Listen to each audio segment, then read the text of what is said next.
Hei, jeg heter Trond Enger, og jeg har bestemt meg til å overlevere en del av min kompetanse og erfaringer gjennom 42 år. Ikke tro at disse videoene, kanskje 10 stykker, kommer til å gi deg alle svar. Det blir for det meste teori. Det blir også noen eksempler som jeg kommer til å ta opp, enten face to face eller via nettet. Det er også mulig. Men jeg er nå 77 år gammel, og erkjenner at jeg kommer til å reise litt mindre fremover enn det jeg har gjort i flere år. Jeg har reist i Norge, Estland, Danmark. Jeg har reist i Egypt flere ganger, ganske mange ganger faktisk, og undervist. Og det er på tide. Nå er det ikke noe snakk om noe hastverk fra min side. Jeg regner med å leve noen år til, men når du er 77, så innser du at det er på tide å levere fra seg det man vet. Jeg kommer til å lage forskjellige videoer. Først i dag skal jeg fortelle litt om hvilke metoder jeg kommer til å presentere. Det blir lite om meg, annet enn hva jeg har lært. Jeg kommer til å presentere hva er EFT, emosjonelle frigjøringsteknikker. Det var blant det første jeg lærte. Det er ikke sant, det er mye før det, men det har vært et av mine hovedverktøy. Og merk deg ordet emosjonelle frigjøringsteknikker. Et fantastisk godt verktøy. Jeg utviklet det videre til det jeg mener er et kvantesprang, til meta-EFT, som også inkluderer den kognitive siden av traumer. Både den emosjonelle og den kognitive siden. Da mener jeg at man står litt bedre rustet til å forløse noe 100%. Stor respekt for de som driver med kognitiv atferdsterapi. Stor respekt for de som driver med EFT, emosjonelle frigjøringsteknikker. Hvorfor kan man ikke kombinere dem da, tenkte jeg. Jeg kommer først til å presentere EFT, og det blir nesten level 1, pluss litt ekstra. Og så blir det level 2, 3, men det tar altså mange dager. Det tar 5 dager å undervise i alt det. Så det er ikke gjort på en time, men jeg vil prøve å konsentrere det så mye at det går an å få med seg det meste. Så går jeg videre over på en video om inner track. Jeg er også utdannet innenfor metakinesiologi av alle ting. Jeg har vært borti mye rart. Mens inner track er elektronisk muskeltesting. Det betyr at jeg kan følge med på prosessen hos en klient mens jeg behandler klienten.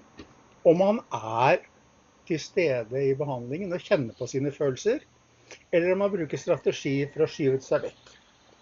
Det kan også hjelpe deg til å finne det rette traumet å behandle.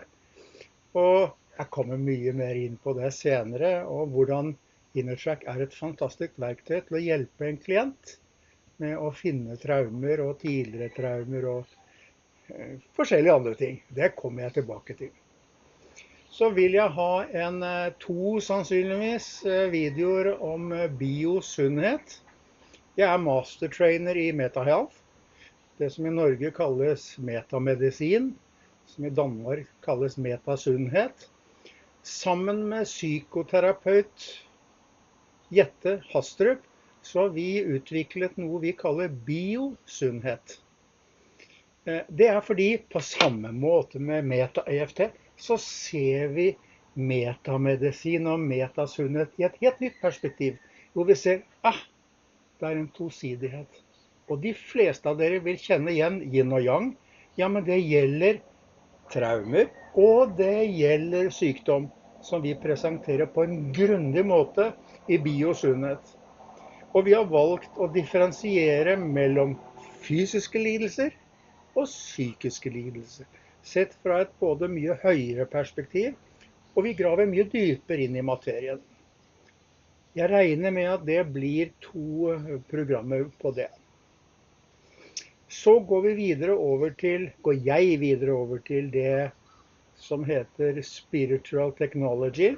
Det er metoder som jeg har lært av psykolog Sivrod Slavinsky. Han er død nå. Jeg har vært med på flere av hans kurs, arrangert for ham i Norge. Vært på kurs med flere av hans mastertrainere. Og kommer til å vise og gå inn i metodene Deep Peat, DP4, og Enlightenment Process, som bygger på Aspectix, for de som kjenner det. Enlightenment-prosess er litt spesiell, fordi den bringer et menneske opp i en... Hører dere? Jeg har vanskelig for å sette ord på det. Det bringer klienten opp i en tilstand som er faktisk vanskelig å beskrive. Jeg har opplevd det flere ganger selv, og jeg opplever det nesten 100% hver eneste gang jeg hjelper en klient opp i en tilstand av enlightenment. Bieffekten av den prosessen er at man får løst de problemene man startet med. Men det er bare en bieffekt. Jeg ser jo klienter som kollapser ene etter det andre etter det tredje etter hvert som dagene går. Mens egentlig så er prosessen ment å bringe et menneske opp i enlightenment. Mens det skjer mye når vi først har tatt hull på den byllen. Det er det jeg vil si i denne omgang. Jeg er åpen for spørsmål underveis. Det kan også være etter denne videoen. Jeg kunne selvfølgelig holdt den litt på dansk. Jeg kunne faktisk holdt den på engelsk. Men jeg velger å fokusere på å holde den på norsk, så får andre ta seg av oversettelsen eventuelt. Da vil jeg si takk for denne gang. Og så ses vi igjen på, skal vi kalle dette video 0. Og så ses vi igjen på video 1 når den kommer.